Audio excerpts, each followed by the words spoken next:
Assalamualaikum warahmatullahi wabarakatuh. Perkenalkan, kami dari kelompok 5. Di sini kami akan memaparkan hasil observasi kami terhadap anak speech delay, yang dimana anggota kelompok kami beranggotakan 4 orang, dengan saya sendiri Juli Adindasari, Saya Isra Yunda Putri. Saya Nur Fadilah. saya Nurul Makfira.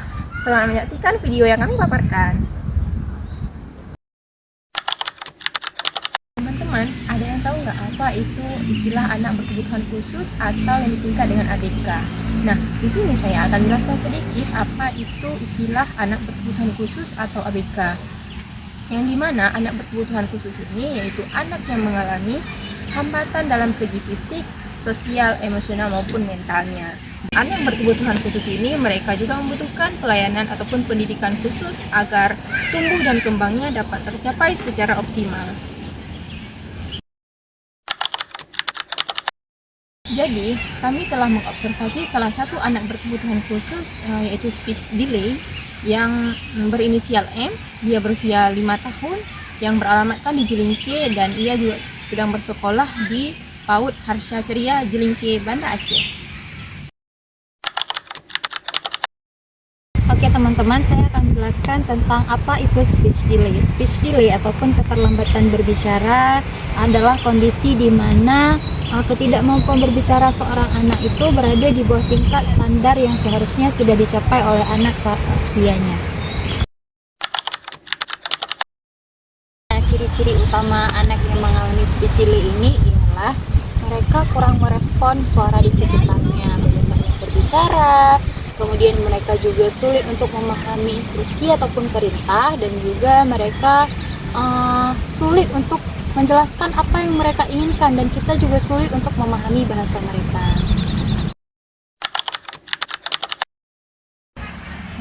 Adapun beberapa teori yang membahas tentang perkembangan bahasa, yang pertama itu ada teori menurut Lev Vygotsky. Nah, Lev Vygotsky, perkembangan bahasa anak itu sangat dipengaruhi oleh interaksi sosial dan lingkungan.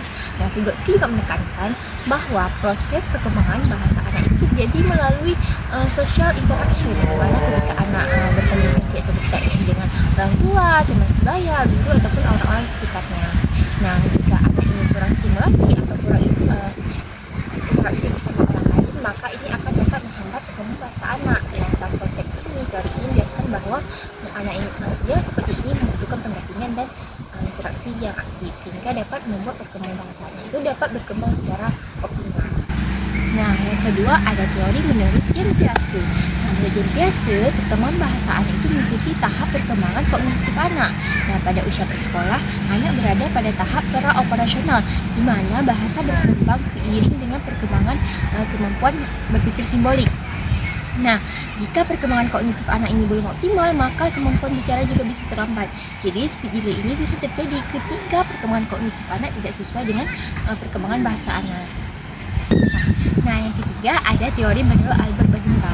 Nah, di mana di teori social learning, Albert Bandura menjelaskan bahwa bahasa itu bisa berkembang melalui proses meniru atau modeling. Nah, anak-anak ini akan meniru orang-orang di sekitarnya. Nah, jika lingkungan ini memberikan contoh yang baik, atau sebaliknya jika anak-anak ini tidak sering berinteraksi atau sering terpaku dengan gadget, maka proses peniruan bahasa akan menjadi kurang, sehingga dapat menyebabkan perlambatan berbicara pada anak.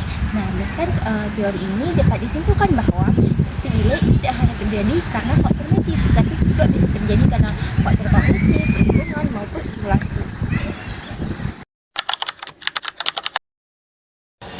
Baik, selanjutnya di sini saya akan menjelaskan intervensi-intervensi yang dapat dilakukan. Nah, jadi berdasarkan hasil pengamatan yang telah kami lakukan, maka terdapat beberapa intervensi yang bisa dilakukan dari guru maupun dari kami sebagai mahasiswa.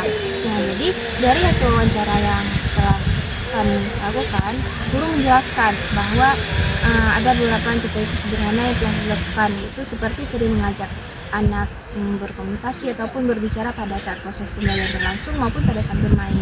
Kemudian guru juga memberikan permainan-permainan edukatif untuk melatih perkembangan bahasa sang anak serta untuk menambah kosakata sang anak. Nah, kemudian selanjutnya ada pun intervensi yang kami berikan kepada anak yang mengalami speech delay ini, yaitu dengan cara mendampingi sang anak serta sering mengajak anak berbicara melalui pertanyaan-pertanyaan sederhana. Misalnya, adik hari ini bermain apa, atau menanyakan bangunan apa yang mau adik bangun. Nah, jadi dengan begitu anak-anak akan berani untuk berkomunikasi dengan orang lain dan juga bisa menambah kemampuan berbicara mereka. Nah, kemudian di sini kami juga mengajak anak untuk bersosial dengan anak-anak yang lainnya. Jadi anak ini tidak hanya bermain sendiri tapi juga bekerja sama dengan teman-teman yang lainnya. Nah, kemudian ketika anak berhasil melakukan sesuatu, maka di sini kami memberikan apresiasi maupun motivasi sehingga anak tersebut lebih percaya diri. Nah, jadi dari beberapa intervensi yang telah kami lakukan, jadi dapat diharapkan bahwa anak ini bisa menjadi lebih percaya diri, berani untuk berbicara, kemudian melatih kemampuan berbicaranya serta bersosialisasi dengan orang lain. Terima kasih.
Nah, itu dia tadi pemaparan materi tentang anak yang mengalami speech delay dari kelompok kami. Semoga bisa menginspirasi teman-teman semuanya.